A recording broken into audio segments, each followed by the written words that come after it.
Falënderimi dhe lavdërimi takon Allahut të plot fuqishëm për të gjitha begatit që na ka dhënë. I dërgojmë salavat dhe selam të dërguarit Muhammedit alayhi salam, familjes së tij, sahabëve të tij dhe të gjithë robërve të mirë të Allahut xhaleshanu. Të dashur vëllezër, Ramazani është muaj i madhërisëm dhe i bekuar.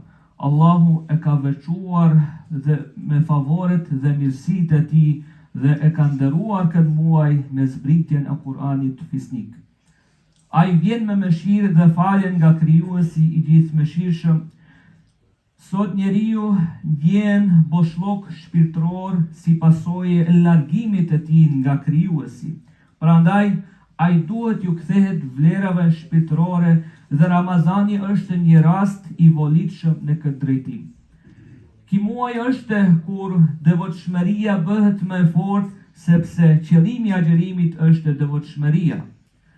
Në të njëjtën mënyrë, më të larti Allahu xhaleshanu na thret që të arrijmë devotshmërinë në mëshirën në muajin e Ramazanit dhe thot në Kur'an: mos e humbni shpresën ndaj mëshirës së Allahut, sepse Allahu xhaleshanu i fal të gjitha mëkatet. Ai është shumë fal i dhe është shumë mëshirës. Agjerimi na çon në magfiret dhe këtë e lexojmë nga hadithi pejgamberit alayhi salam: kush e agjeron Ramazanin me besim dhe llogari në shpërblimin e Allahut, do të dalë nga Ramazani i pastër nga mëkatet. Për të ecur drejt magfiretit duhet ta forcojmë devotshmërinë dhe bindjen në mënyrë që të ruhemi nga mëkatet, sepse moskrirja e mëkateve është rruga dhe vërtetimi i devotshmërisë. Thot pejgamberi alayhi salam: largohuni nga harami dhe do të jeni njerëzit të devotshëm. Pastaj edhe xhamati çon në magfiret, ardha në vendet ku mësohet e mira, ku veprohet e mira, ku porosit dhe rekomendohet e mira, është rruga drejt faljes.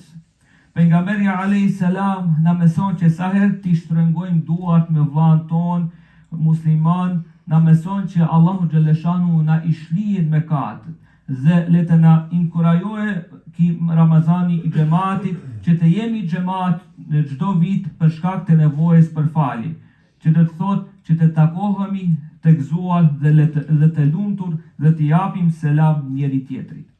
Pastaj edhe namazi na çon në magfiret. Njeriu çdo ditë është i ekspozuar ndaj rrezikut të bëjë mëkat. Prandaj çdo ditë, jo vetëm në Ramazan, por gjithë vitin e kemi obligim namazin. Siç thot pejgamberi alayhi salam, namazi i shlihet mëkatet. E kanë pyetur pejgamberi alayhi salam kush është luftetar në rrugën e Allahut. Ai ka thonë: luftetari vërtet është ai që është në betejë të vazhdueshme me vetveten. Se njeriu është në fush betejë midis së mirës dhe të keqes. Një betejë e tillë është zhvilluar në Bedër, kështu që njeriu të vërtet është një skenë e Bedrit, dhe secili prej nesh është luftetar i Bedrit. Kundrejt kujt ne po luftojmë? Ne luftojmë që e mira të mbizotrohet tek ne. Ne luftojmë kundër shejtanit, luftojmë që të kemi sa më pak mëkate.